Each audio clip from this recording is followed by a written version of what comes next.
So hello guys, in this video I'm gonna show you how to send money from PayPal to Revolut account.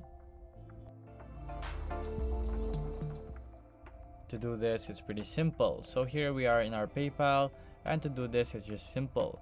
So here, just all you have to do is link a card. It's just that simple, and then here you'll have to write if it's a credit or debit card. So first, just go to your wallet and then link a card.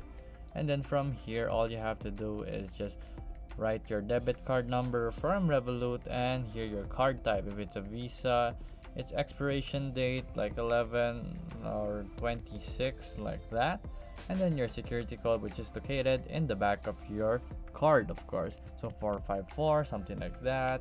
And you add your credit card number. And then once you're done, just link your card there and you're all finished.